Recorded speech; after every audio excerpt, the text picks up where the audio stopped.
Hello, welcome back to another evening of shared stories and adventures. Tonight, we're diving into something that's had the entire internet absolutely losing its mind for weeks now. We're talking about Stranger Things, Season 5, Volume 2, all the leaks, theories, and everything we actually know about what's coming on Christmas Day.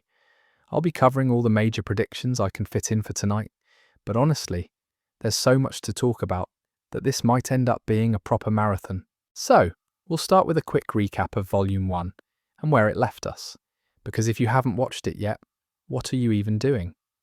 Then we'll move on to the biggest questions Volume 2 needs to answer, like what the Upside Down actually is, who's really in control between Vecna and the Mind Flayer, and whether our favourite characters are going to make it out alive.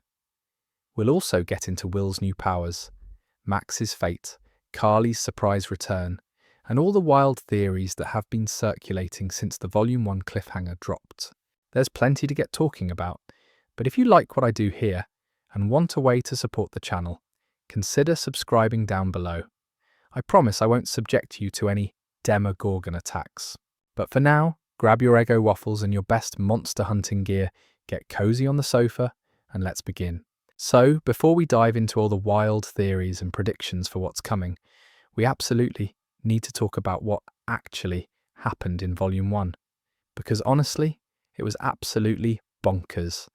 The Duffer Brothers really know how to end on a cliffhanger, and Volume 1 gave us 4 episodes that were proper mental from start to finish. Now, you can't talk about Volume 2 without understanding where Volume 1 left us. And let me tell you, the Duffer Brothers really outdid themselves this time. The first 4 episodes dropped on November 26th, and within hours the internet was absolutely flooded with reactions, theories, and people screaming about that ending. Volume 1 consists of 4 episodes: The Crawl, The Vanishing of Holly Wheeler, The Turnbow Trap, and Sorcerer. According to Ross Duffer, in an interview before the release, the first episode is the most eventful of the entire series, which is saying something considering we've had 5 seasons of increasingly chaotic events. And Matt Duffer mentioned that episode 2 has the craziest cold open they've ever done.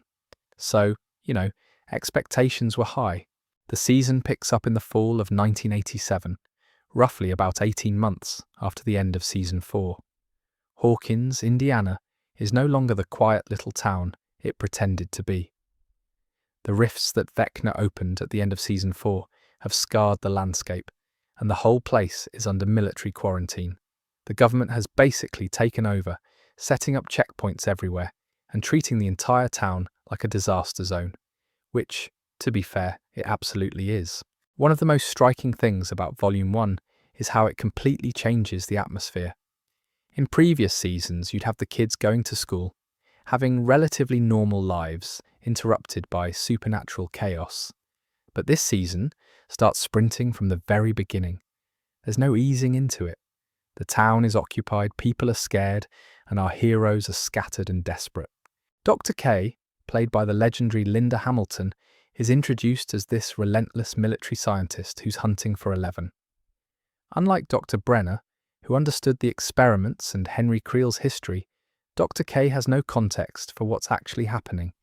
She just sees 11 as a weapon that needs to be captured and controlled. It's a different kind of menace, honestly. Brenner was creepy and manipulative, but Dr. K is just coldly pragmatic. She doesn't care about the mystery or the science behind it all. She wants 11, and she'll tear through anyone to get her. What's really interesting is how this forces 11 back into hiding. After everything she's been through, after finally finding some semblance of a normal life, she's being hunted again. It's heartbreaking, but it also sets up this tension, where 11 can't just swoop in and save the day immediately.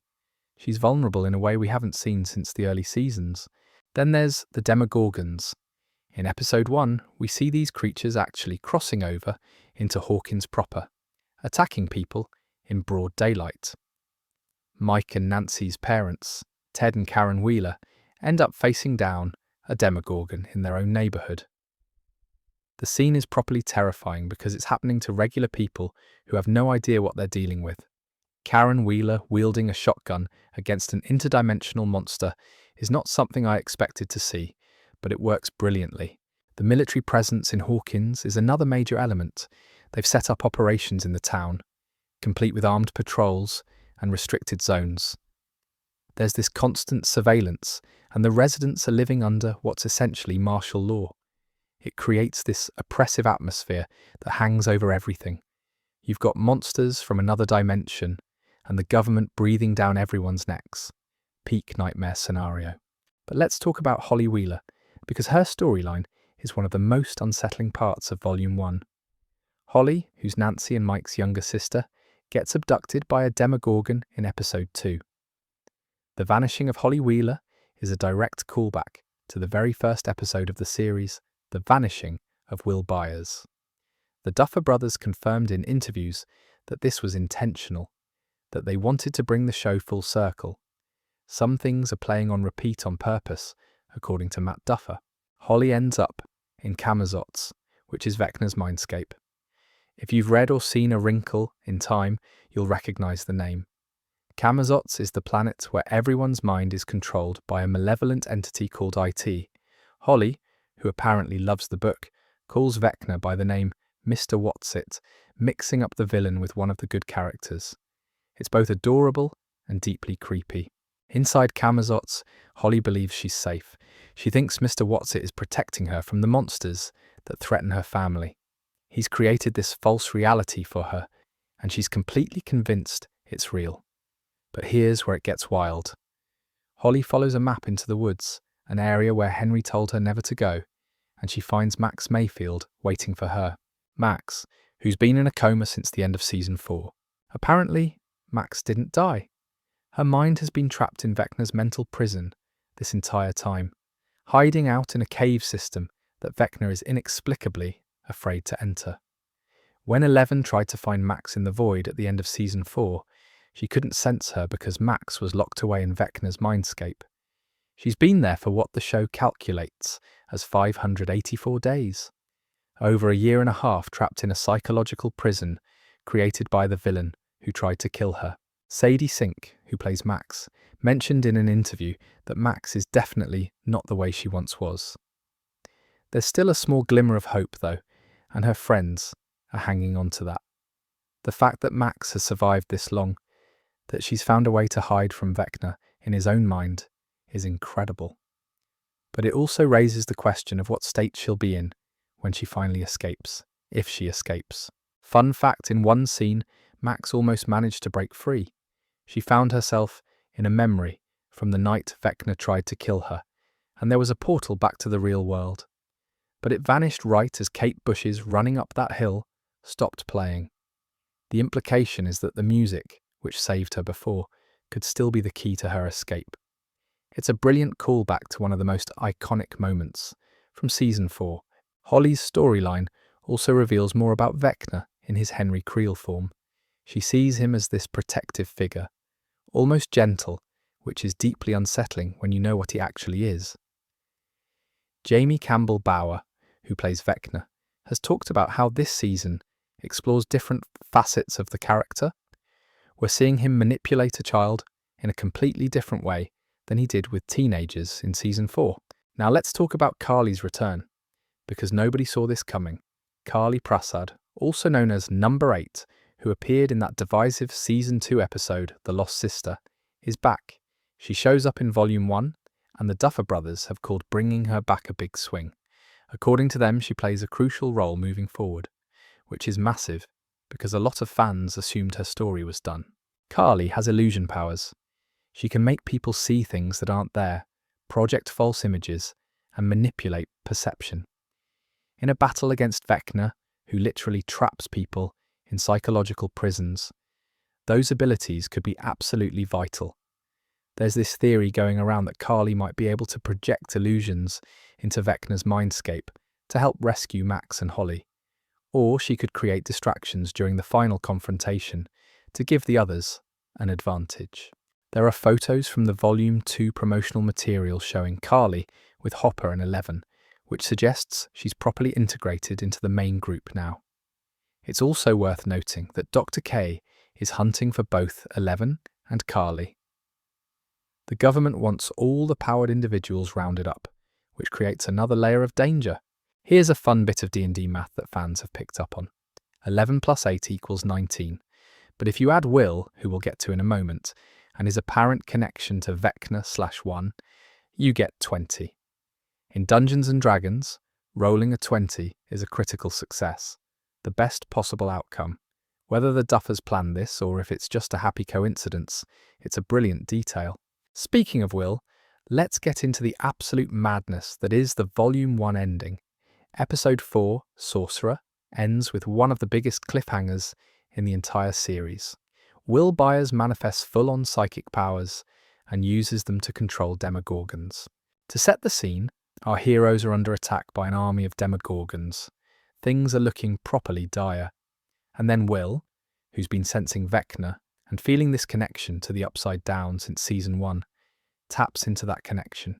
He leans on happy memories like his makeshift Fort Castle Byers and his friendship with Mike Wheeler, and responds to Vecna's taunts by taking control of the Demogorgons psychically. He just shuts them down.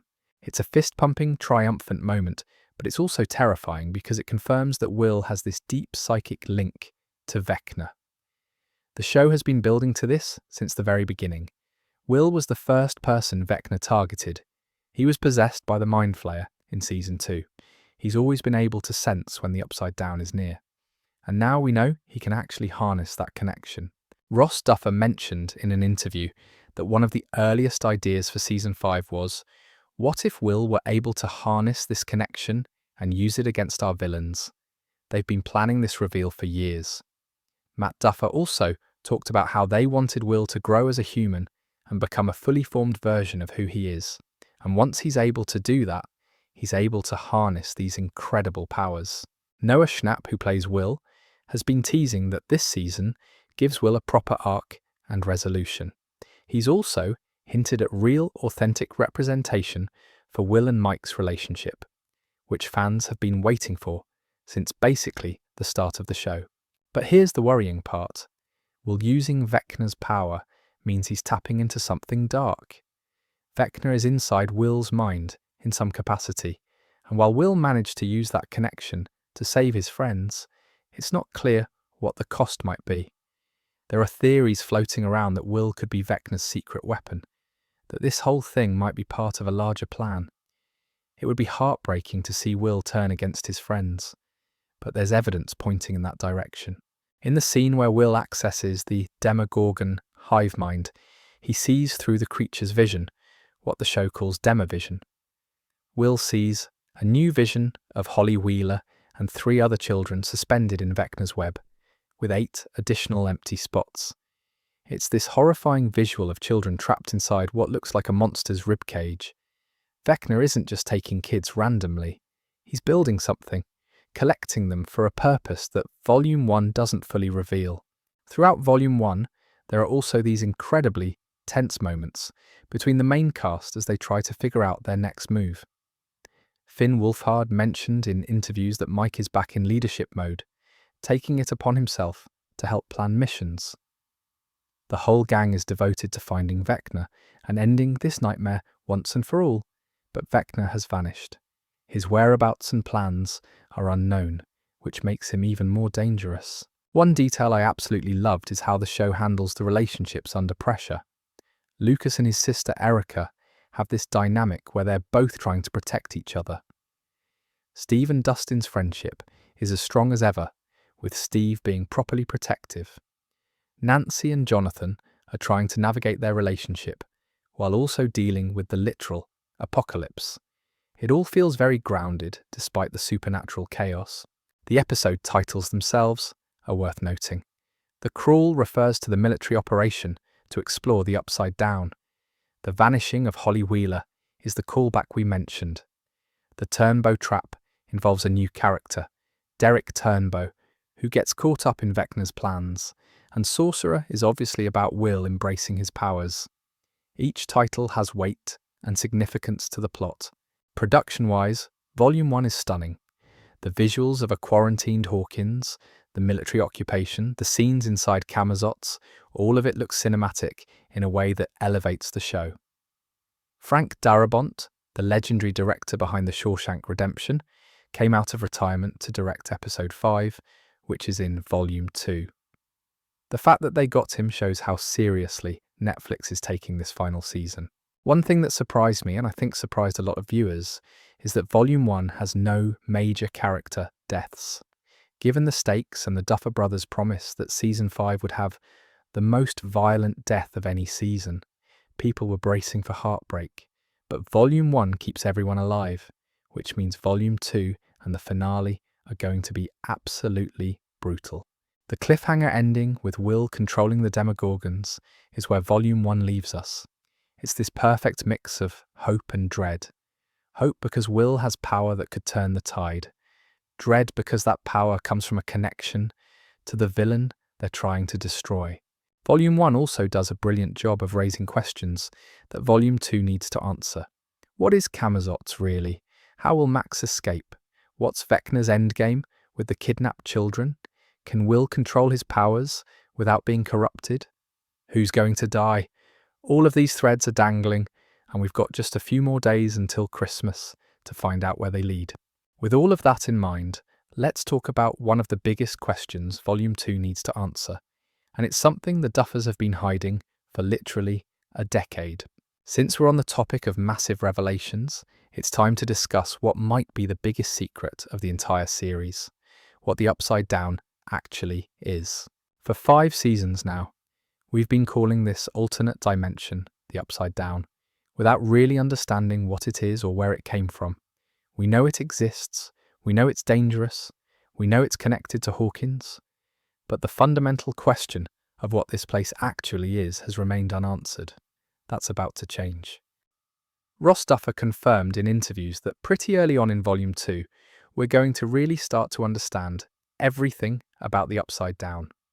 That really is a Volume 2 thing, where we really get into the Upside Down, and we explain what it is, he said.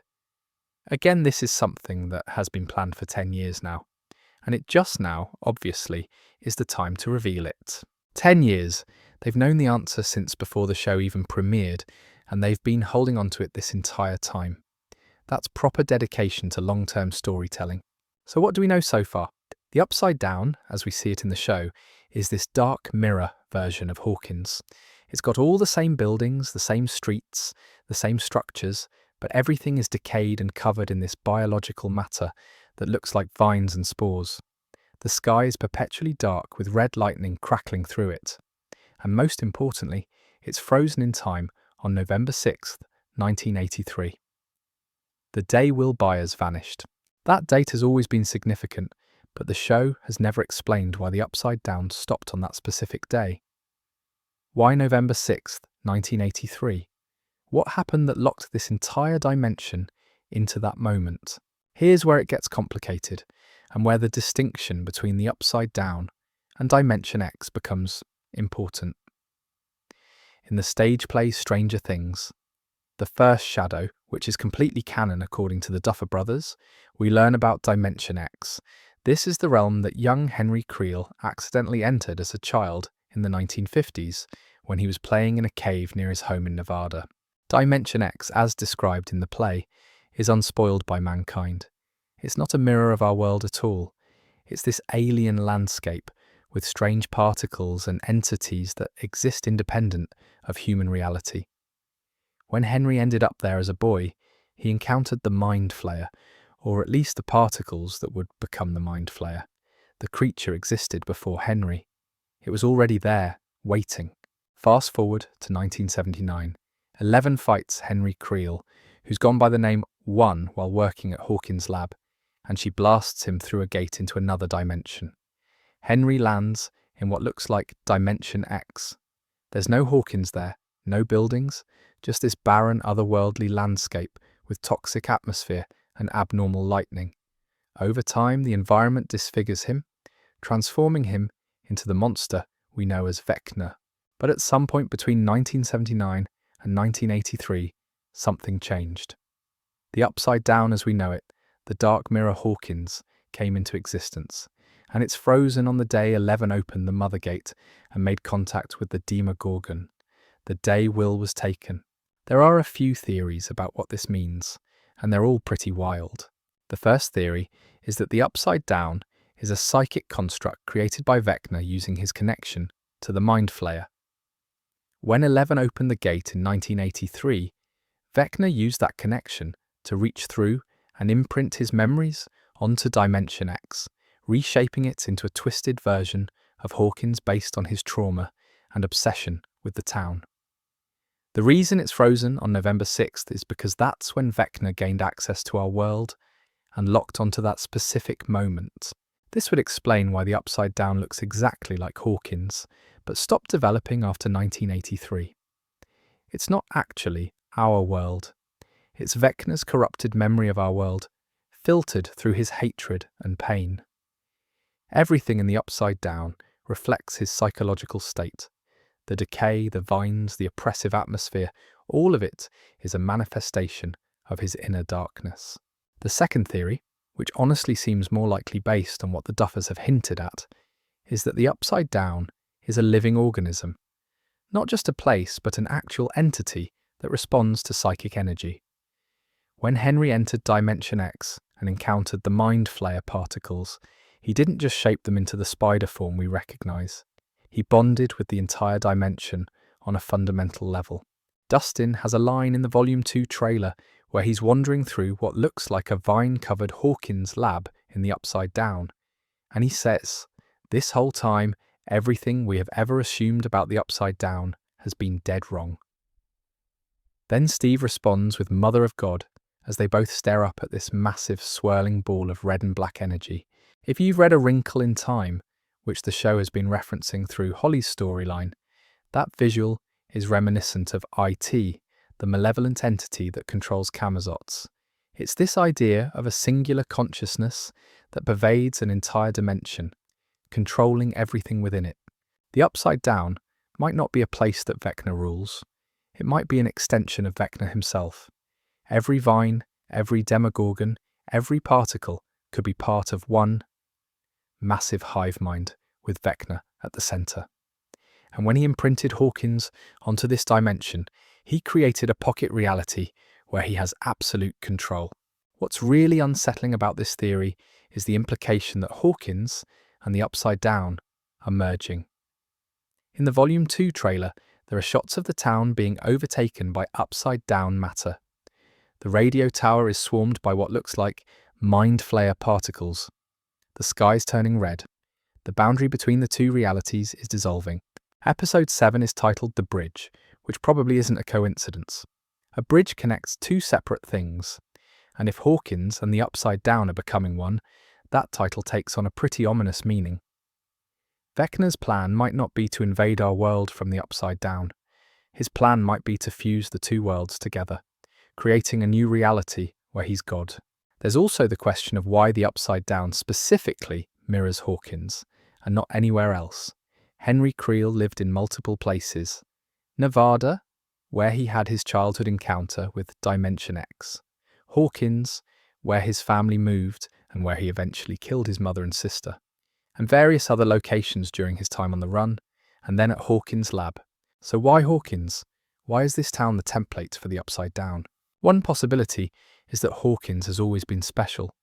There's something about this location that makes it a thin point between dimensions. The government didn't just randomly decide to build a secret lab there. They chose Hawkins because the barrier between worlds was already weak.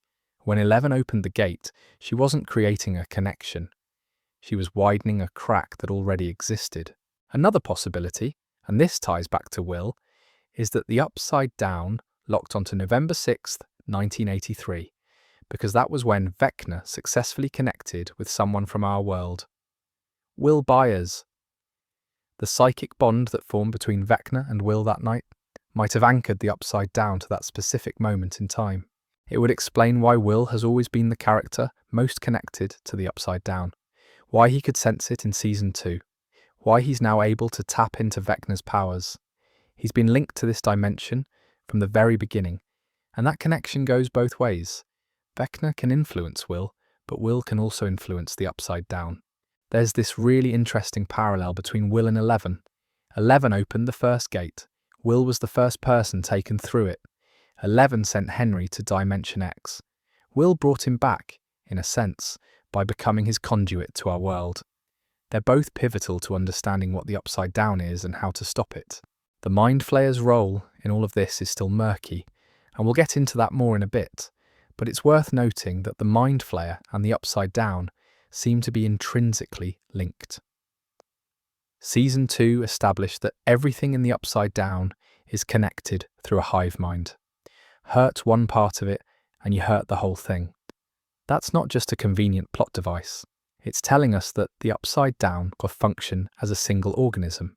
In Season 4, we learned that Vecna shaped the Mind Flayer particles into the spider form, but the particles existed before him. So did Vecna create the hive mind? Or did he tap into something that was already there? Did he impose his will on Dimension X? Or did Dimension X impose its will on him? Kate Treffry, who wrote the stage play The First Shadow, and also wrote episode 5 of Season 5, has said there's a lot of overlap between the play and the final episodes. The play reveals that the Mind Flayer possessed young Henry and gave him his powers, corrupting them with evil. If that's true, then Henry was never fully in control. He's been a vessel for something far older and more dangerous this entire time. The Upside Down might predate Vecna. It might predate humanity. And when Henry stumbled into Dimension X as a child, he didn't discover a new world. He woke something up. Volume 2 is going to answer these questions, apparently pretty early on, which means the rest of the episodes can focus on what to do with that knowledge. Once our heroes understand what the Upside Down actually is, they can figure out how to destroy it, or seal it, or whatever the solution ends up being. I honestly can't wait to see how the Duffers explain this. They've built up the mystery for so long, and the payoff needs to be satisfying. Based on everything they've said about planning this reveal for a decade, I'm cautiously optimistic that it'll recontextualize the entire series in a meaningful way. But talking a bit about the Upside Down naturally leads us to the question that's been haunting fans since Season 4. Who's really in charge down there? Is it Vecna, or is something else pulling his strings? Let's talk about one of the most debated questions in the entire fandom right now. Is Vecna actually the master of the Upside Down, or is something else pulling his strings? This has been driving people absolutely mental since Season 4 ended, and honestly, the more you dig into it, the less certain you become. On the surface, it seems straightforward. Vecna is the big bad. He's the one with the evil plan. He's the one terrorizing Hawkins and killing teenagers. But the deeper you look, the more complicated it gets. Here's what we know from Season 4. When 11 blasted Henry Creel into Dimension X back in 1979, he landed in this alien realm and gradually transformed into Vecna. During his time there, he explored the dimension and discovered these swirling particles, this cloud of black matter that existed independent of him. Henry used his psychic powers to reshape those particles into a form inspired by his childhood love of black widow spiders. And that's how the Mind Flayer was born. At least that's what the show told us. Henry is in control. The Mind Flayer is his creation. He's been the mastermind behind everything since the beginning. All the events of Season 2, when the Mind Flayer possessed Will and sent Demodogs to attack Hawkins' lab, that was Henry. The events of Season 3, when the Mind Flayer possessed Billy and created that massive flesh monster, also Henry. Vecna has been pulling the strings the entire time, using the Mind Flayer as his weapon. But here's where things get murky. The stage play of Stranger Things, The First Shadow, which the Duffer Brothers have confirmed is completely canon, reveals something that changes everything. Young Henry Creel encountered the Mind Flayer decades before he became Vecna. In the play, Henry's just a boy living in Nevada with his family. He's playing near his house and accidentally stumbles into a cave that acts as a portal to Dimension X. Once there, he encounters the Mind Flayer, not particles that he could shape, the actual Mind Flayer. The entity already existed and it was ancient. It possessed Henry, gave him his psychic powers and corrupted him with evil. So the Mind Flayer was first. It didn't need Henry, but Henry needed it. This completely redefines the power dynamic. If the Mind Flayer existed before Vecna and was the source of his abilities, then everything we thought we knew about who's in control might be backwards. The theory that's gained the most traction is that Vecna is the Darth Vader of Stranger Things. He appears to be the main villain. He's terrifying, powerful, and directly responsible for countless deaths. But he's ultimately a servant of something far more dangerous. The Mind Flayer is the Emperor Palpatine of this scenario, the true dark force manipulating events from the shadows. It's a brilliant parallel, actually.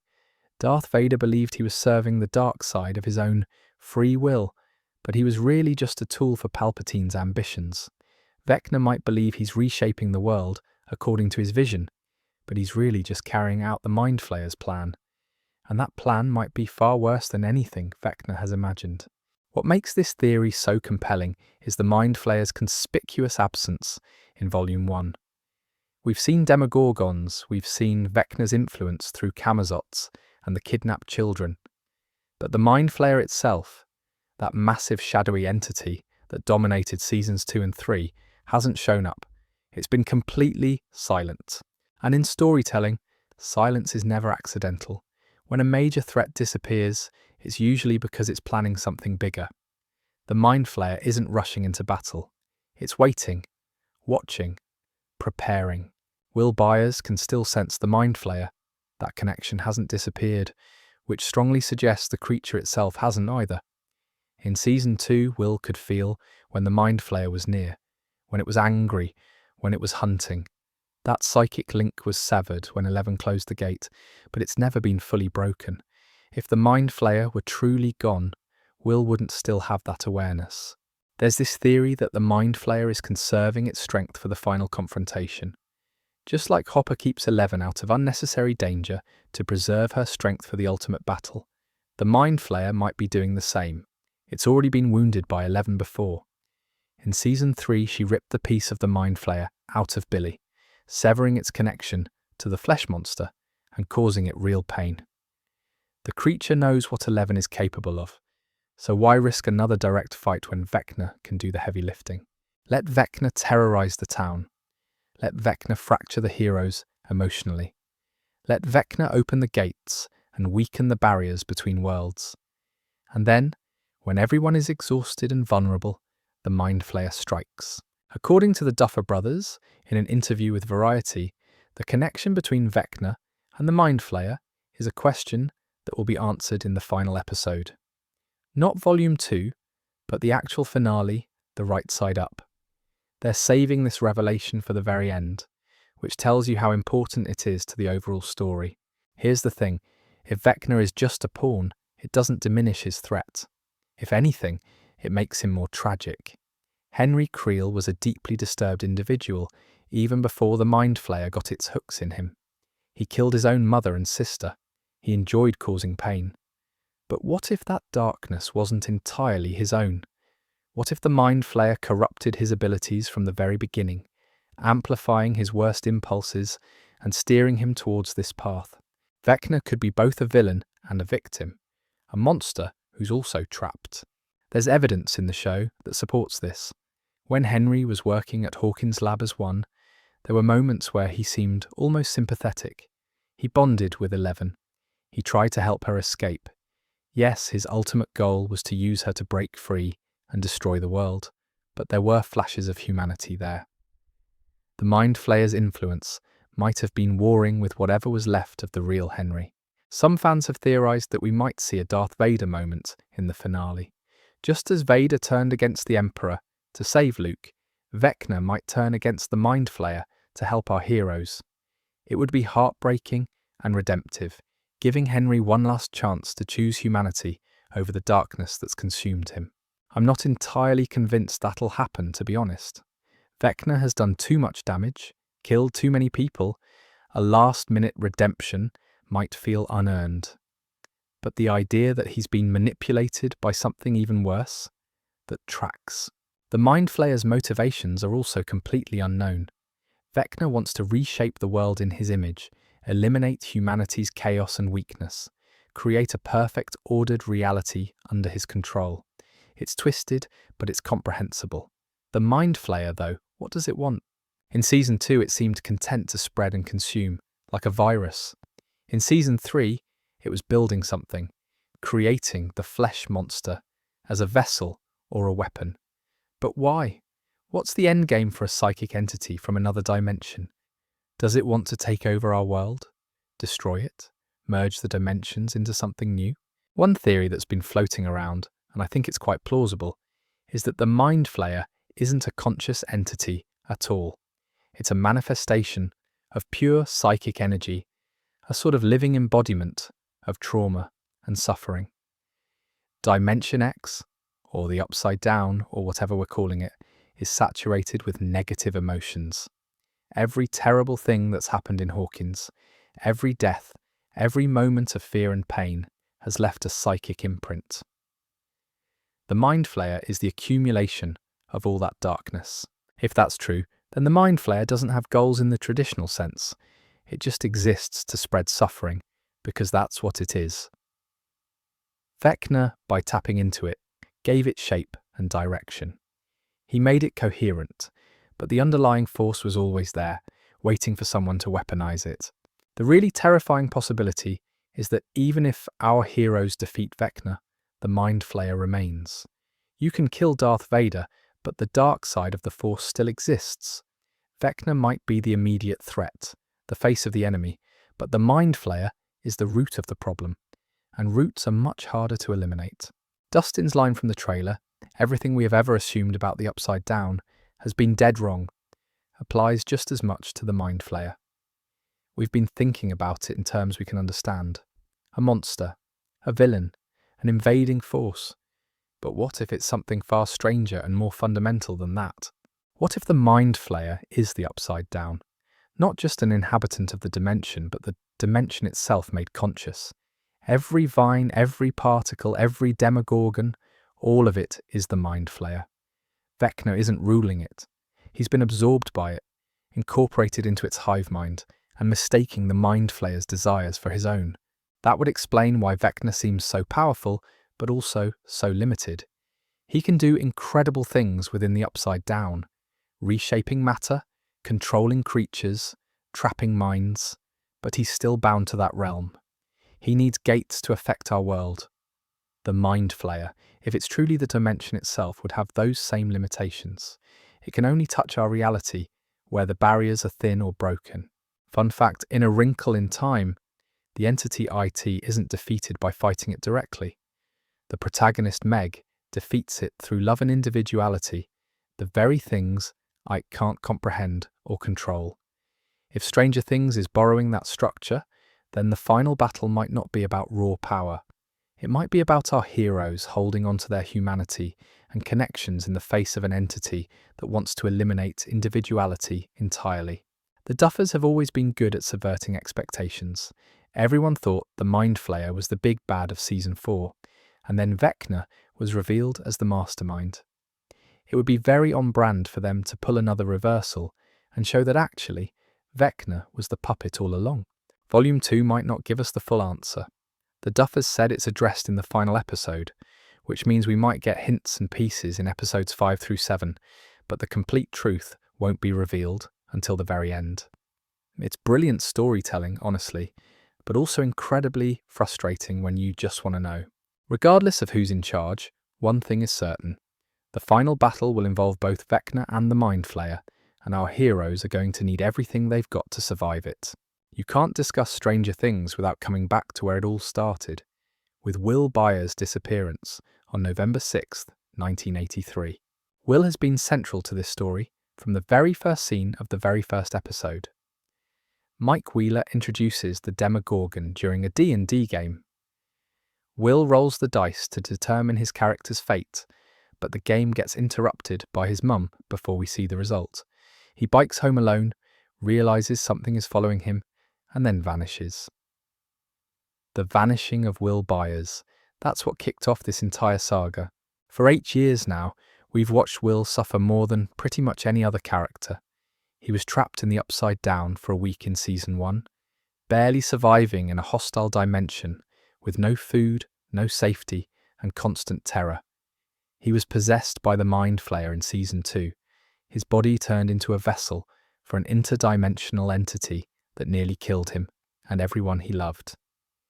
In Season 3, he struggled with the trauma of those experiences while watching his friends move on and grow up without him. In Season 4, he moved to California, grappling with his identity and his feelings for Mike, while being separated from the group during a critical time. And now, in Season 5, Will Byers is finally getting his moment.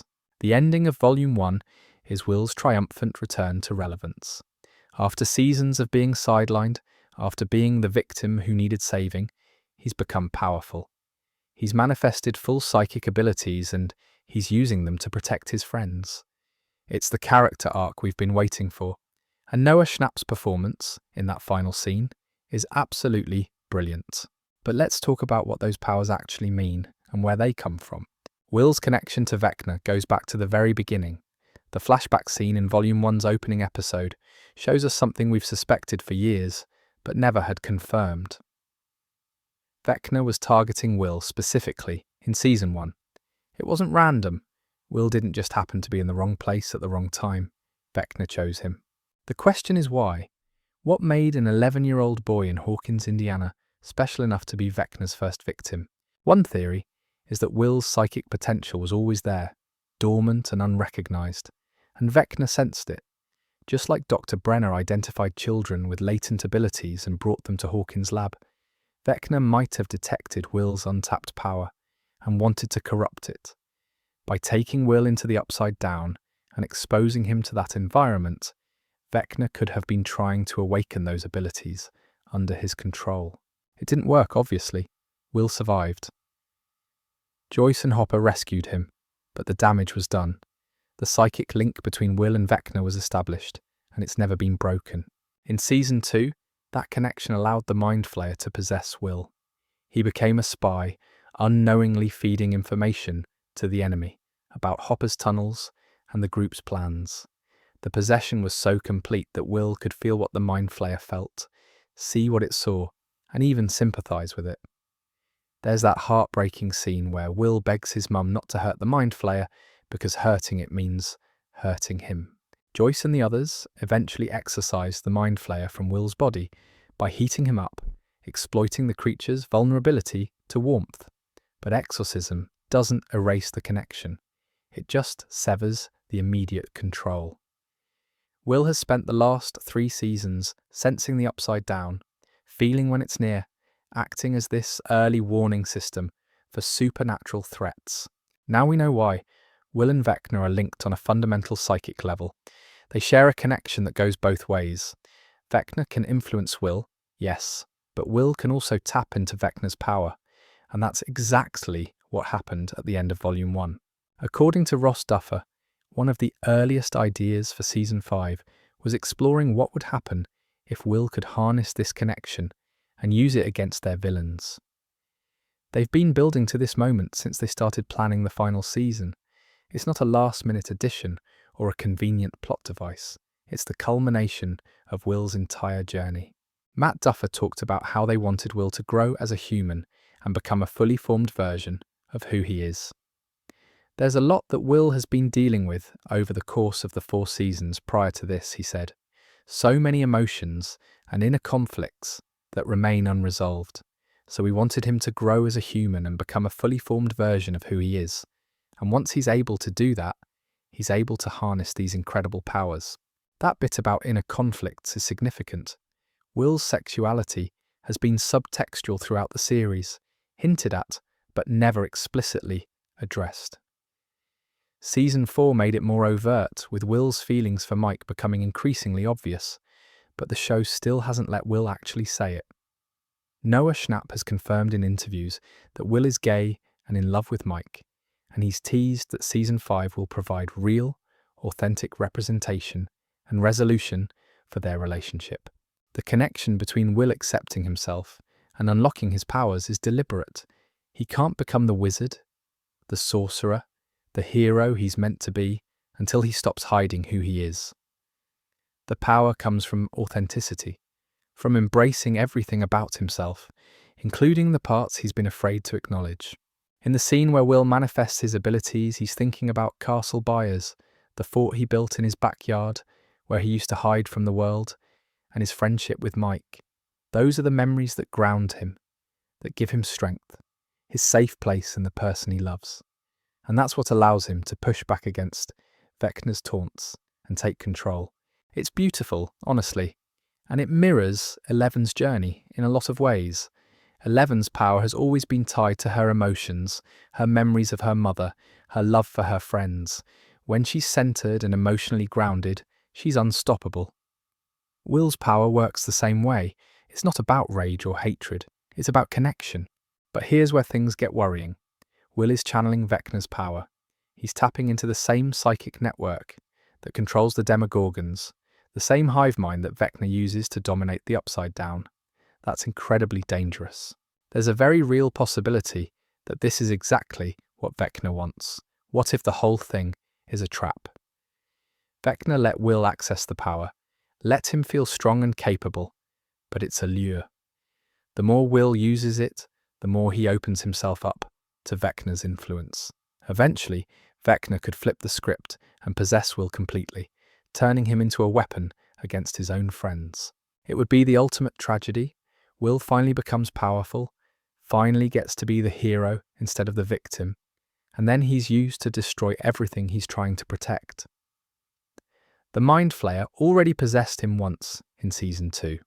What's to stop Vecna from doing it again, especially now that Will is actively engaging with the psychic connection? There's a theory going around that Will might be Vecna's secret endgame. Not just a victim or a pawn, but the final piece of the plan. If Vecna can fully possess Will, he gains access to someone the group trusts implicitly, someone they'd never suspect until it's too late. And because Will is now powerful, Vecna could use him to do real damage. Peak nightmare scenario. Noah Schnapp has been careful not to spoil anything, but he's mentioned in interviews that Will's arc in Season 5 is his favourite work on the show. He's talked about how emotional and meaningful it is, how it feels like a proper conclusion to Will's story. That could mean a triumphant ending where Will saves the day, or it could mean a tragic sacrifice. The D&D math I mentioned earlier, 11 plus 8 plus Will equals 20, is interesting because in D&D, Will would be rolling as a wizard or sorcerer class. In the game, sorcerers get their power from an external source, often through a bloodline or a magical event. Wizards study and learn magic through discipline. Will's power comes from his connection to Vecna, which makes him a sorcerer, but he's learning to control it through willpower and emotional strength, which is more wizard-like. The title of episode 4 is Sorcerer, not Wizard. That's deliberate. Will is defined by the source of his power, not how he uses it. And if the source is Vecna, then Will's identity as a magic user is intrinsically tied to the villain. There are also theories about Will potentially losing something in the final battle. Some fans think he might lose an eye, pointing to promotional material that shows Vecna with only one eye visible. It's a stretch, but there's precedent in fantasy storytelling for heroes sacrificing a part of themselves to defeat evil. Odin gave up his eye for wisdom. Will might have to make a similar sacrifice. Other fans think Will won't survive the series, that his arc is building to a final heroic death where he uses his connection to Vecna to destroy him from the inside, taking both of them out in the process. It would be heartbreaking, but it would also be a full circle moment. Will was the first person taken. Will could be the key to ending it all. I really hope that's not where this is going, to be honest. Will has suffered enough. He deserves to live, to have a future, to be happy. But this is Stranger Things, and the Duffers have promised the most violent death of any season. Someone major is going to die, and Will is absolutely a candidate. What I think is more likely, though, is that Will's connection to Vecna becomes the key to understanding how to defeat him. Not through sacrifice, but through knowledge. Will can see into Vecna's mind. He can access the hive mind. He might be able to find weaknesses, discover secrets, learn things that no one else could. In the Volume 1 ending, Will uses Demovision to see through the Demogorgon's eyes and spot the kidnapped children trapped in Camazots. That's just the beginning. If he can refine that ability, he could potentially map out the entire Upside Down, locate Vecna's hiding place, figure out his plans before he executes them. Will could be the ultimate spy, feeding the group real-time intelligence from inside the enemy's network. That's assuming he can do it without being detected or corrupted, which is a massive assumption. There's also the question of whether Will can control other creatures besides demogorgons. If he's tapped into the hive mind, does that give him power over demodogs? Over the vines and tendrils? Could he potentially control the mind flayer itself? That last one is probably too optimistic. The mind flayer is on a completely different level. But the idea that Will could disrupt Vecna's hold on the Upside Down, maybe even free the kidnapped children by severing their psychic bonds, that seems plausible. Fun fact, the cave that Vecna fears, the one where Max has been hiding in Camazotz, might be connected to Will's story. In the first shadow, young Henry Creel enters a cave that leads to Dimension X. What if that same cave exists in Vecna's mindscape, and it's a blind spot for him because it's tied to a traumatic memory he's repressed? Will might be able to use that cave as a safe zone, a place where Vecna can't reach him even through their psychic link. Whatever happens, Will is going to be central to the final episodes. His powers, his connection to Vecna, his relationship with Mike, all of it is coming to a head. The boy who was taken in the first episode is going to be the one who helps end it in the last. He was the kid who was taken in season 1, Ross Duffer said, so it felt right for the story to come full circle. Full circle, from victim to hero, from powerless to powerful, from lost to found. Will the Wise is finally living up to his name. Speaking of characters with powers, we need to talk about the reunion nobody saw coming. Let's cover something that had the entire fandom losing their minds when the first Volume 1 images dropped. Kali Prasad, number 8, is back. If you're drawing a blank on who Kali is, I don't blame you. She appeared in exactly one episode of Season 2, The Lost Sister, which is arguably the most divisive episode of the entire series. It was this standalone story where 11 left Hawkins to track down Kali in Chicago, and the whole thing felt like a detour from the main plot.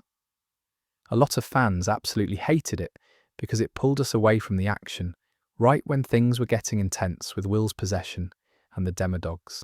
But here's the thing, that episode introduced Kali for a reason, and the Duffers have been planning her return for years. Kali is number 8 from Hawkins' lab. She was part of the same program as 11, subjected to the same experiments under Dr. Brenner, given psychic abilities through whatever horrific methods Brenner used. Her specific power is creating illusions. She can make people see things that aren't there, project false images, manipulate perception. In Season 2, she was using those abilities to hunt down the people who tortured her at the lab, making them see their worst fears before killing them. 11 found her through her powers, searching the void for other numbers. Kaylee tried to recruit 11 into her revenge mission, but 11 ultimately chose to return to Hawkins and help her friends. They parted on decent terms, with Kali telling 11 that her friends couldn't save her, that she needed to embrace her anger to be truly powerful. 11 proved her wrong, of course. Love and connection made her stronger than anger ever could. But Kali's philosophy wasn't entirely wrong, just incomplete. Fast forward to Season 5, and Kali shows up in Hawkins. According to promotional images and the trailers, she's with Hopper and 11, which suggests she's joined forces with the main group. The Duffer Brothers have called bringing her back a big swing, and they've confirmed she plays a crucial role moving forward. That's massive. They don't bring back a character from the most controversial episode of the series unless they've got a really good reason. So what can Kali actually do to help against Vecna? Her illusion powers might seem less useful compared to 11's telekinesis or Will's connection to the hive mind, but think about what they're facing. Vecna traps people in psychological prisons.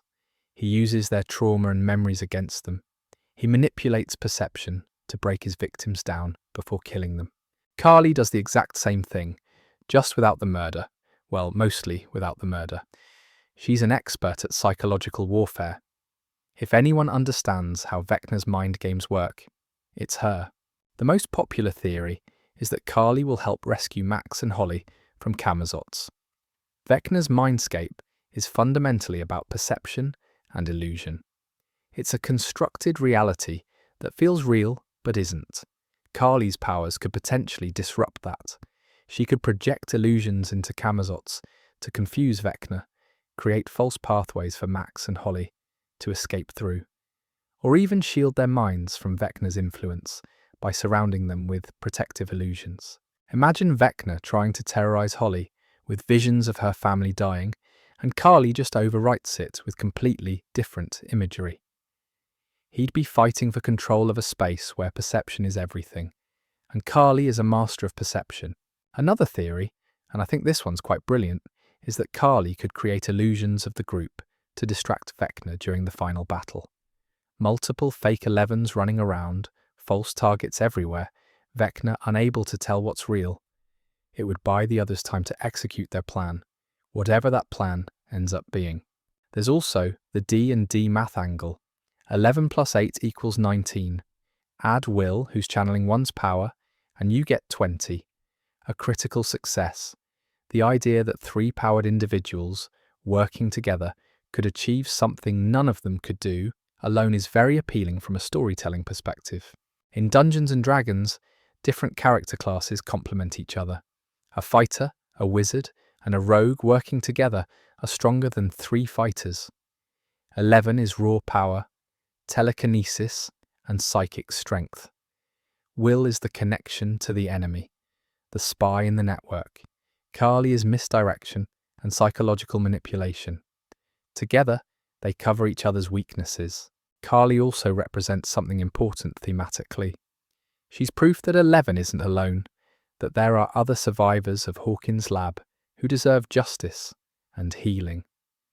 Bringing her back into the story acknowledges that the trauma those children experienced didn't just disappear when Brenna died. It's still there, and it still matters. Fun fact, Linnea Berthelsen, the actress who plays Carly, has talked about how excited she was to return to the role after so many years. She's been teasing on social media that Carly's storyline in Season 5 is much more integrated into the main plot than her Season 2 appearance was, which makes sense. This time, she's not a side quest, she's part of the team. There are promotional images showing Carly with Hopper and 11 in what looks like a tense planning scene. Hopper's expression is his usual gruff determination.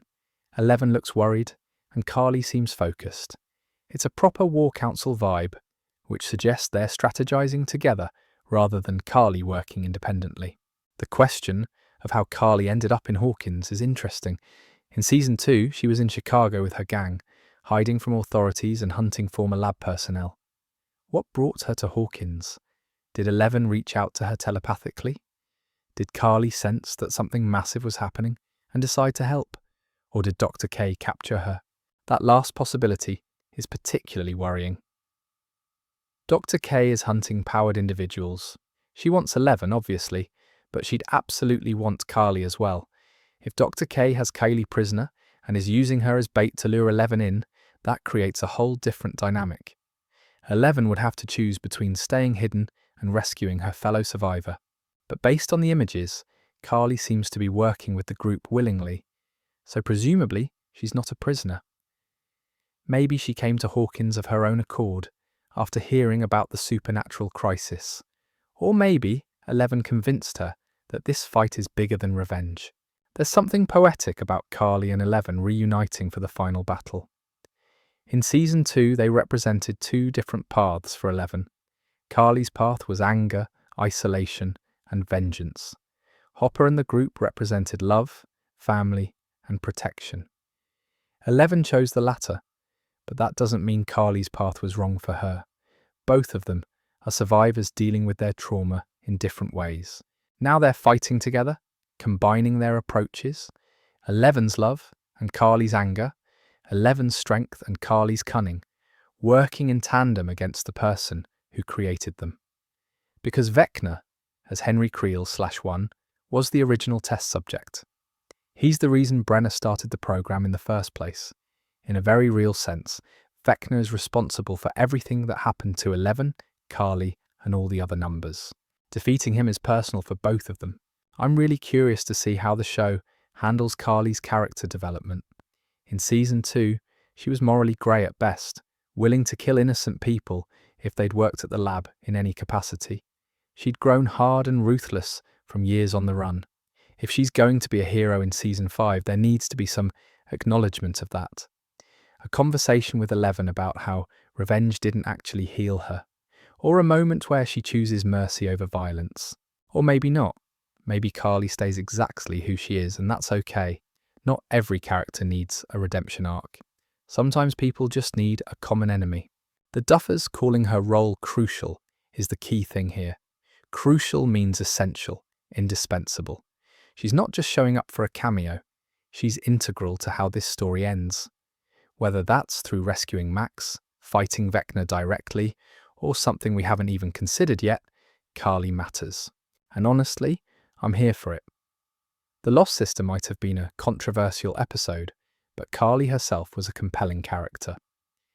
Giving her a proper role in the final season feels like the Duffers acknowledging that they planted seeds in season 2 that deserve to grow into something bigger. Since we're talking about rescues and Camazots, we absolutely need to discuss the character who's been trapped the longest and whose fate has everyone genuinely worried. Now let's talk about Max Mayfield, who's been through more trauma than any character probably deserves. Max's story in season 4 was absolutely heartbreaking. She was grieving her brother Billy, even though their relationship was complicated and abusive. She was dealing with survivor's guilt, depression, and isolation. She'd pushed away her friends, stopped caring about school, stopped caring about pretty much anything. And then Vecna targeted her, trapping her in visions of her worst memories, showing her Billy's death on repeat, breaking her down psychologically before going in for the kill. That scene at the end of season 4, where Vecna lifts Max into the air and starts breaking her bones, is genuinely one of the most disturbing moments in the entire series. Her arms snap, her legs shatter, she goes blind, and then she dies. Her heart stops. 11 is screaming. Lucas is sobbing. Max Mayfield dies. But 11 brings her back. Using her powers, she restarts Max's heart, pulls her back from death. Except Max doesn't wake up. She's in a coma, her body broken, her mind seemingly gone. When 11 searches for Max in the void, she can't find her. There's just nothing there, like Max's consciousness has been completely erased. Volume 1 reveals the truth, and it's somehow worse than we thought. Max didn't disappear. She's been trapped in Vecna's mindscape, in Camazots, for 584 days. That's over a year and a half. While her friends have been fighting and planning and living their lives, Max has been imprisoned in a psychological hell created by the monster who tried to kill her.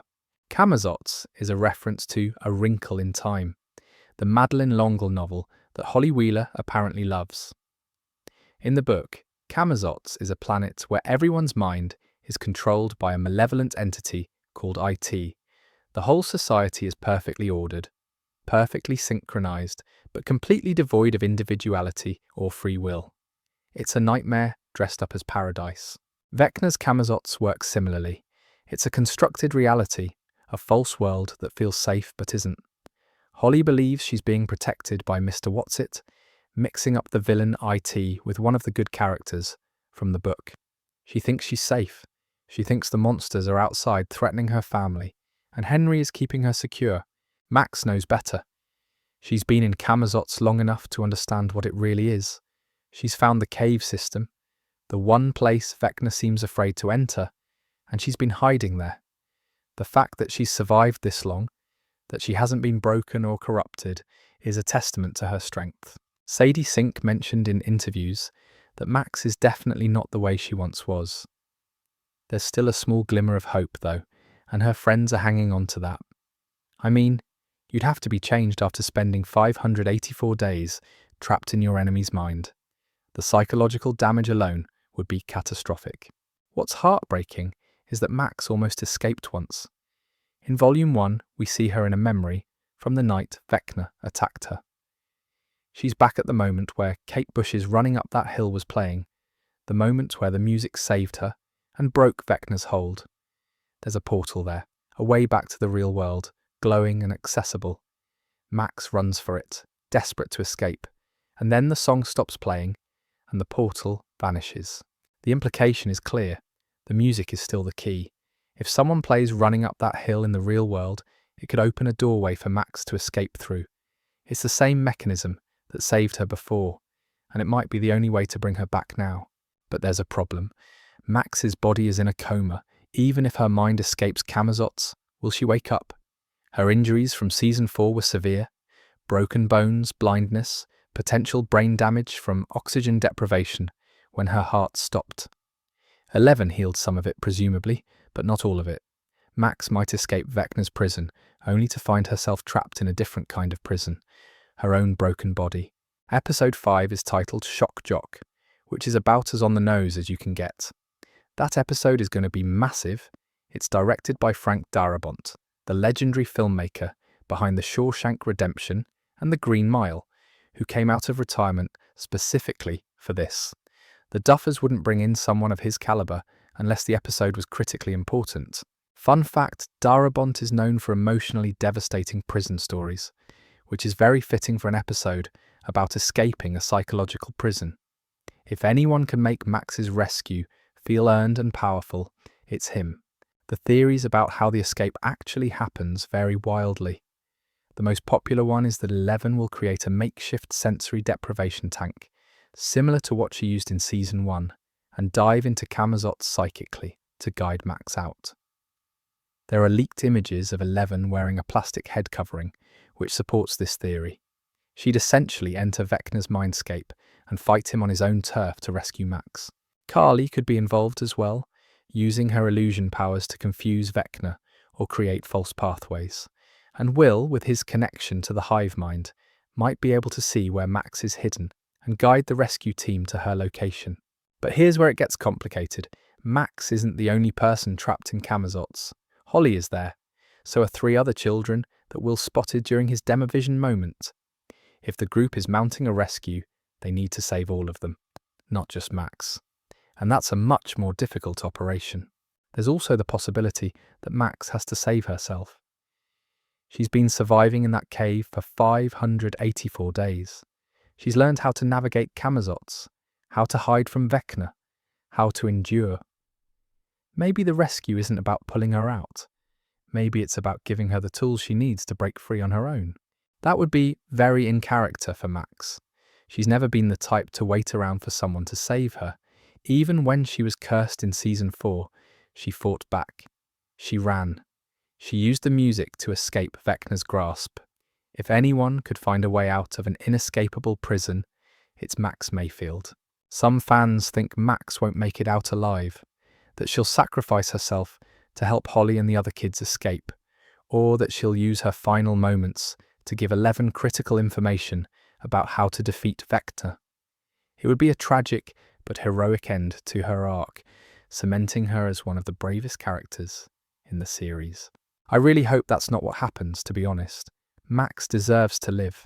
She deserves to wake up, to see her friends again, to have a future beyond trauma and pain. But this is Stranger Things, and the Duffers have promised that Volume 2 will be brutal.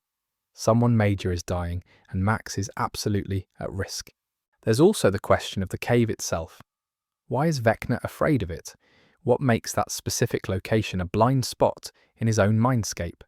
In the first shadow, young Henry Creel enters a cave that transports him to Dimension X.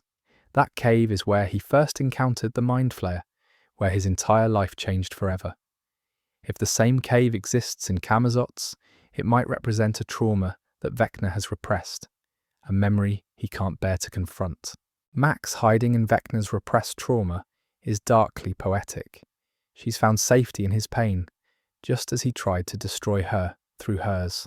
The cave could also be a weak point, a crack in Vecna's control over the mindscape. If 11 or Carly or Will can exploit that weakness, they might be able to shatter Camazotz entirely, freeing everyone trapped inside. Kate Treffry, who wrote The First Shadow and also wrote Episode 5, has talked about how there's significant overlap between the play and the final season. The cave in the play is critical to understanding Henry's origins. The cave in Camazotz might be critical to understanding how to destroy him. Whatever happens, Max's fate is tied to the larger battle. Rescuing her isn't just about saving one person, It's about proving that Vecna doesn't have absolute power, that his victims can escape, that hope still exists even in the darkest places. After spending 584 days in hell, Max deserves her happy ending. Whether she gets it is another question entirely. And speaking of fates that have everyone worried, we need to address the elephant in the room. I've gotten to this point in the script and I can't avoid it any longer.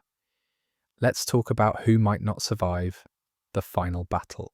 The Duffer Brothers have promised that Season 5 will feature the most violent death of any season. That's a significant statement, considering we've already lost Bob, Barb, Alexi, Eddie Munson, and countless others. But the phrasing is specific. The most violent death, singular, which could mean one particularly brutal demise, or it could be misdirection, and there are actually multiple deaths coming. What's really interesting is that Volume 1, despite all the chaos and Demogorgon attacks and supernatural horror, has no major character deaths. Ted and Karen Wheeler survive their encounter with the Demogorgon. All the kids are alive. The adults are alive. Even minor characters make it through unscathed.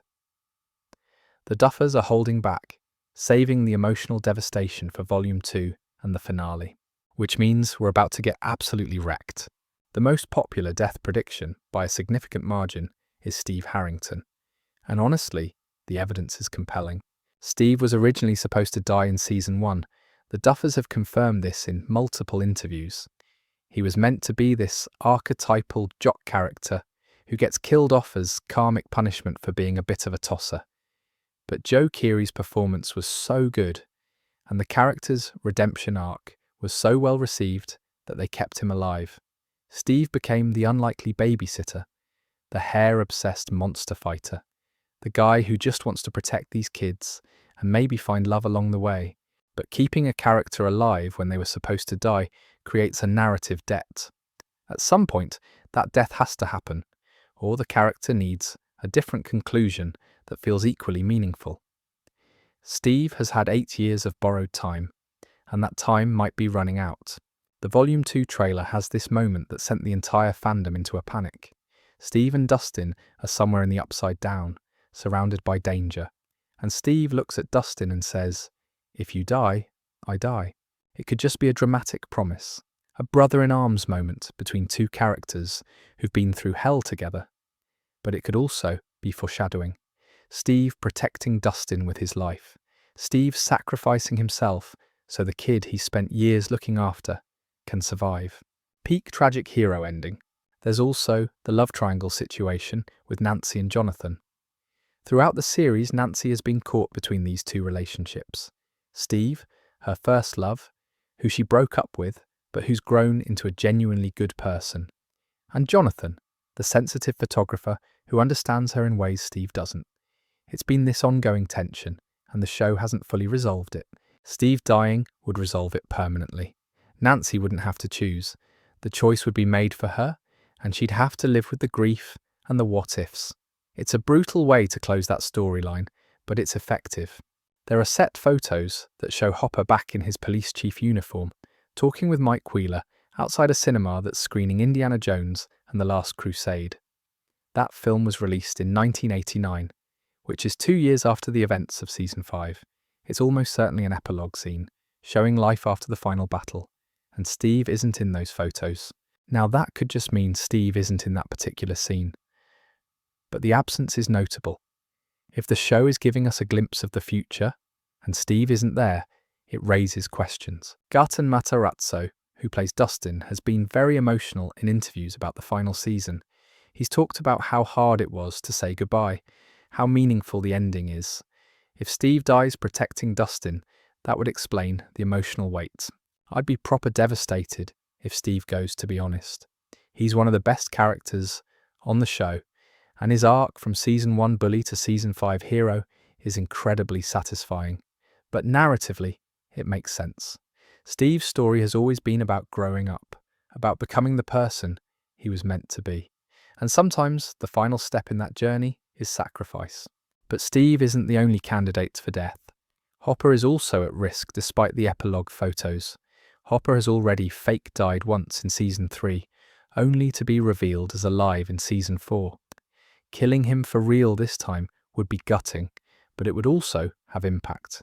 He's the father figure, the protector, the gruff ex-cop who's seen too much. Dying to save Eleven or Joyce would be in character. Joyce Byers is another possibility, though I think it's less likely. Joyce has been the heart of the show from the beginning, the mother who never gave up on her son. Killing her would be devastating, especially for Will and Jonathan, but it would also feel unnecessarily cruel. The Duffers have put Joyce through enough. Nancy Wheeler could die. She's been in increasingly dangerous situations every season, and she's never backed down from a fight. A heroic death while facing Vecna would be tragic but fitting, but again, it feels unlikely. Nancy's character arc is about becoming a journalist, about exposing the truth. Cutting that short would be unsatisfying. Jonathan Byers is probably more at risk than Nancy. He's been somewhat sidelined in recent seasons, which often happens to characters who are being set up for death. If the Duffers need to break hearts but can't bring themselves to kill one of the core 4 kids, Jonathan is a plausible choice. Murray Bauman could absolutely die. He's a fan favourite, he's been instrumental in several major victories, and killing him would hurt without derailing the main narrative. Murray going out in a blaze of glory, probably while making a sarcastic comment, would be very on brand. Dr. K is definitely dying. Villains who aren't the main villain always die. She's been set up as this relentless threat to Eleven, and that storyline needs a resolution. Either Eleven kills her in self-defense, or Dr. K gets taken out by Vecna, or the Mind Flayer when she realizes too late what she's actually dealing with. Vecna himself has to die, obviously. He's the main antagonist, but how he dies matters. Does he get a redemption moment? Does he turn against the Mind Flayer? Does he die screaming and unrepentant? The manner of his death will define the show's final message. There's also the possibility of multiple deaths. The Duffers said most violent death, not most deaths, but that doesn't rule out several characters dying in less violent ways. A battle of this scale, with these stakes, should have casualties. If everyone survives, it diminishes the threat. Peak Stranger Things. Logic would be to kill off several beloved characters in quick succession, leaving us emotionally destroyed. Who's safe, though? Eleven is almost certainly safe. She's the protagonist, the one with the poster, the character the entire show is built around. Killing her would be a shocking twist, but it would also fundamentally change what the show's about. I don't think the Duffers would do it. Will is probably safe as well. His story is about survival, about reclaiming his life after being victimized by forces beyond his control. Killing him after everything he's been through would feel pointless and cruel. Mike is likely safe. He's the emotional anchor for both Eleven and Will. His death would shatter them, which could be interesting dramatically, but Finn Wolfhard has talked about Mike being back in leadership mode, which suggests he survives to the end. Dustin, Lucas, and Erica are harder to call. Dustin's relationship with Steve puts him at risk of survivor's guilt if Steve dies protecting him. Lucas has been through hell with Max, and losing her after fighting so hard to save her would be brutal but possible. Erica is probably the safest of the younger characters, simply because killing a kid that young would be too dark even for this show. Robin Buckley is a wild card. She's been a fan favourite since season 3, and her dynamic with Steve is one of the highlights of the show. But she's also relatively new compared to the core cast, which makes her more expendable from a narrative standpoint. One theory that's been floating around is that the person who dies is someone we haven't considered.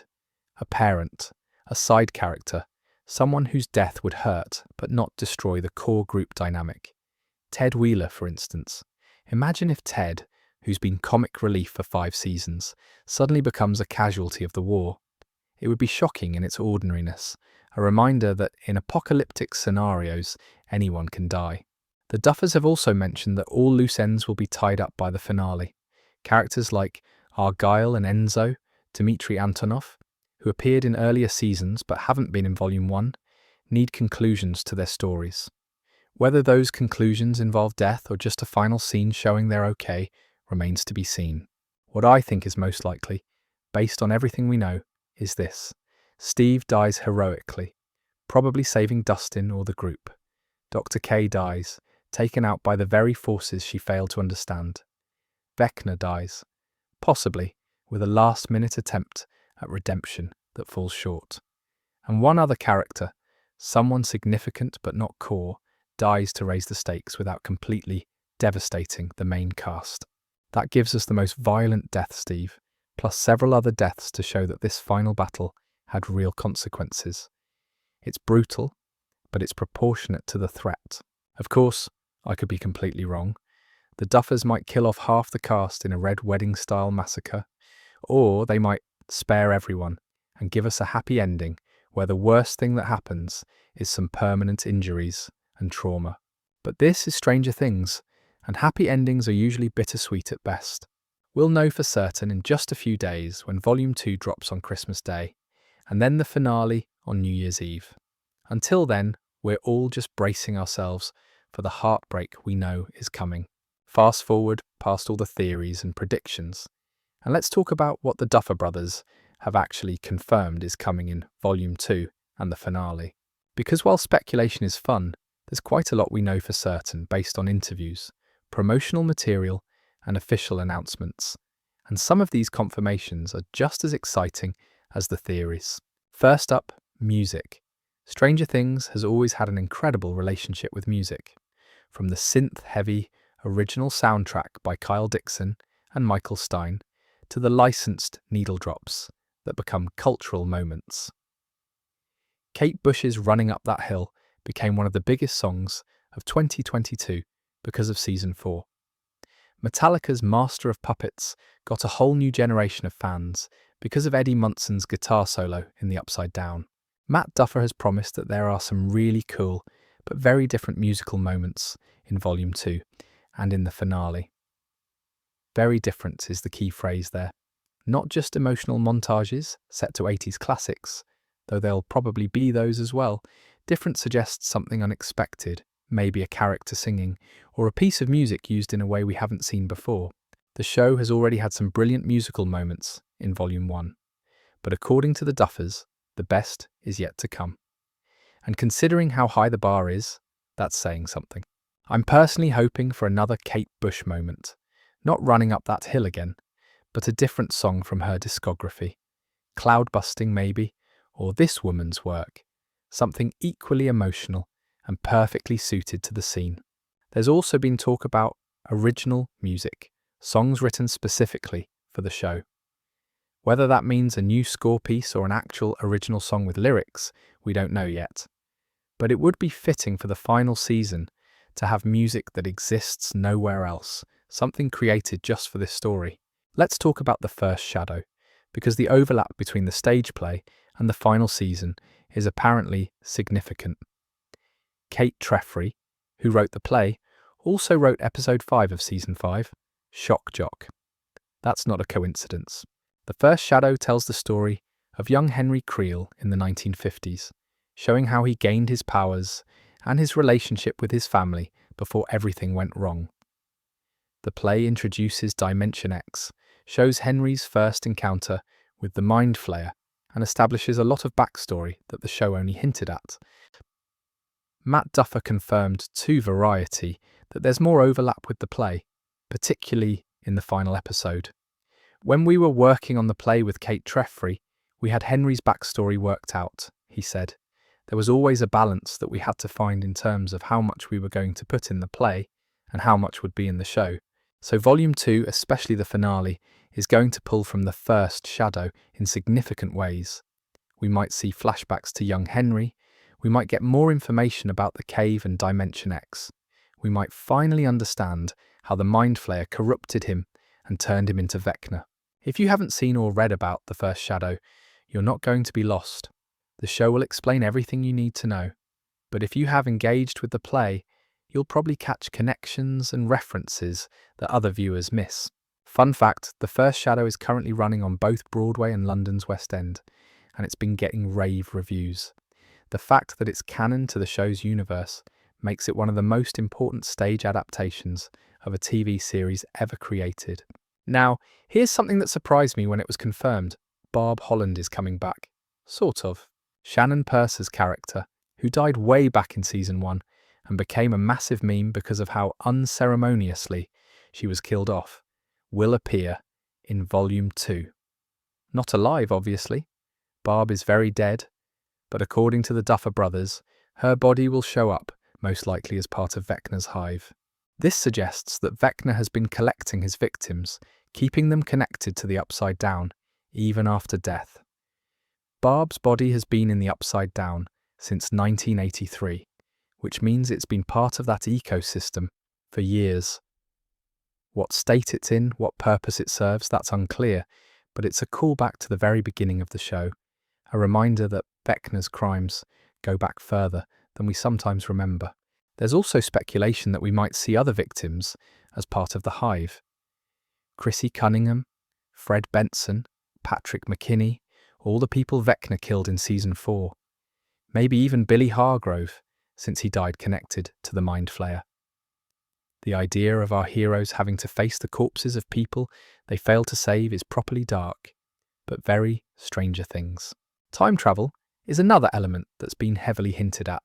The official synopsis for Season 5 mentioned time itself unraveling, which is a pretty specific phrase. In Volume 1, we've already seen a form of time manipulation through Max experiencing Vecna's memories. She's been watching events from the 1950s as if they're happening in real time, trapped in moments from Henry Creel's childhood. But that might not be the full extent of it.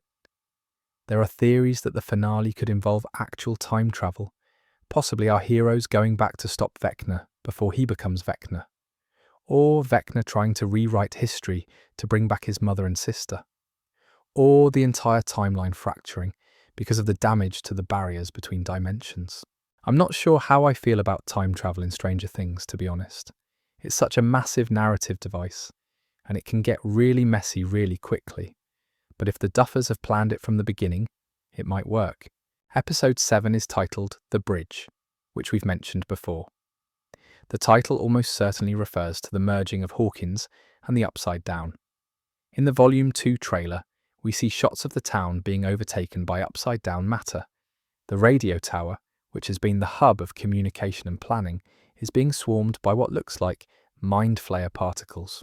This visual supports the theory that the two realities are colliding, that the boundary between worlds is dissolving. Vecna's endgame isn't just to invade Hawkins, it's to fuse the dimensions together, creating a new reality where he has absolute control. The bridge could also refer to a literal structure, something the characters build or discover that allows them to cross between dimensions safely. Or it could be metaphorical, a bridge between past and present, between who the characters were and who they've become. Either way, Episode 7 is setting up the finale. The bridge is the penultimate episode, which means it ends on a cliffhanger that leads directly into the right side up. Whatever happens in that episode will determine the playing field for the final battle. Speaking of the finale, let's talk about what we know. The right side up is 2 hours and 5 minutes long. That's longer than most films. It's going to be shown in 500 select cinemas across the United States and Canada on New Year's Eve, in addition to dropping on Netflix at the same time. The fact that they're doing theatrical screenings tells you how big this is.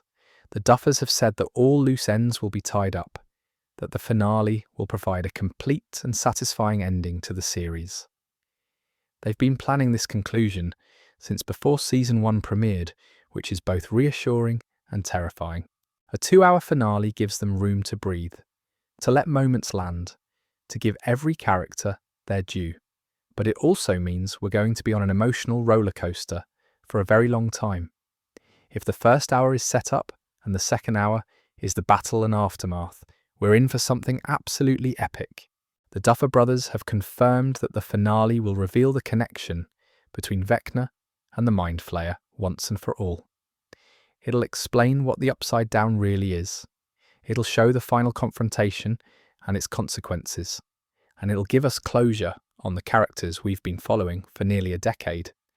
Ross Duffer mentioned in an interview that the ending is bittersweet. Not a total tragedy where everyone dies, but not a fairy tale happy ending either. Something in between, something that acknowledges the cost of victory while still offering hope for the future. That feels right for Stranger Things. The show has never been nihilistic, even at its darkest. There's always been hope, always been the sense that love and friendship can overcome evil, but there's also been consequences. Bob died, Billy died, Eddie died. The idea that the final battle would be won without sacrifice would feel hollow. One detail that's been teased but not fully explained is the significance of certain objects and images that keep appearing in promotional material. There's a poster for the musical Oklahoma that shows up in the background of several scenes. There's a photograph of young Henry Creel that seems important. There are symbols and graffiti that might be clues or might just be set dressing. The Duffers love hiding Easter eggs, and they've said that re-watching the series after the finale will reveal connections people missed the first time. Little details that seemed random will suddenly make sense. Throwaway lines will become significant. It's the kind of layered storytelling that rewards close attention and multiple viewings. There are also characters whose fates remain unknown. Argyle, Jonathan's stoner friend from California, hasn't appeared in Volume 1. Neither has Dmitry Antonov, the Russian guard who helped Hopper escape. The Duffers said all loose ends will be tied up, so presumably we'll see these characters again, even if it's just a brief scene showing they're okay. Vecna's redesign is another thing that's been heavily discussed. In the Volume 1 trailer, fans noticed that Vecna looks different. He's thinner, spinier, more monstrous.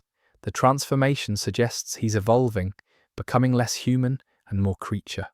By the time we see him in the finale, he might be unrecognizable from the Vecna we knew in Season 4. There's concept art by Michael Maher Jr. that shows an even more extreme version of Vecna, almost entirely consumed by the Upside Down's corruption. Whether we'll see that version in the show remains to be seen, but it's clear that Vecna is changing, possibly merging fully with the dimension he rules. The group hug photo that was released with the promotional material has caused loads of discussion. Most fans think it's Will at the centre, based on the hoodie and body language. If it's a Byers family moment, it could be a reunion after rescuing Will from some danger, or it could be a farewell before a sacrifice. Or it could be a celebration after victory, the group finally able to relax and be together without the threat of the Upside Down hanging over them. We'll find out soon enough.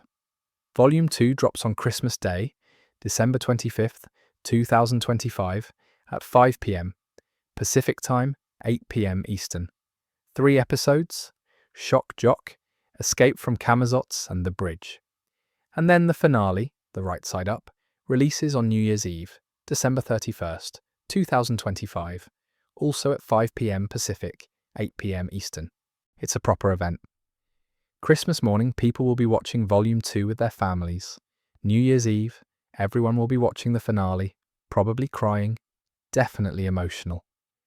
The timing is perfect for a show that's always been about nostalgia and togetherness. I honestly can't wait. The speculation has been fun, but I'm ready for answers. I'm ready to see how this story ends, even if it breaks my heart. And that, my dear friends, is where we'll end tonight's dive into Stranger Things madness. Obviously, everything we've covered tonight is speculation, mixed with confirmed details. We won't know the full truth until we actually watch Volume 2 and the finale. But honestly, that's part of the fun, isn't it? Theorizing, predicting, getting emotionally invested in characters and storylines we've been following for years. I'm proper excited for Christmas Day. Volume 2 is going to be absolutely mental, and then we've got New Year's Eve for the finale. It's the perfect way to end 2025, even if we're all going to be crying into our beverages. In a future video, I'm definitely going to do a reaction and breakdown once the finale drops. There's going to be so much to unpack, so many theories to revisit and see if we got them right. Maybe a deep dive into how the Duffers tied everything together, or an analysis of the ending and what it means for the characters we love. If you've got your own theories or predictions, drop them in the comments. I'd love to hear what you think is going to happen. Who do you think dies? How do you think they'll defeat Vecna? Will Max make it out? But until next time, stay safe, don't trust portals to alternate dimensions, and sweet dreams.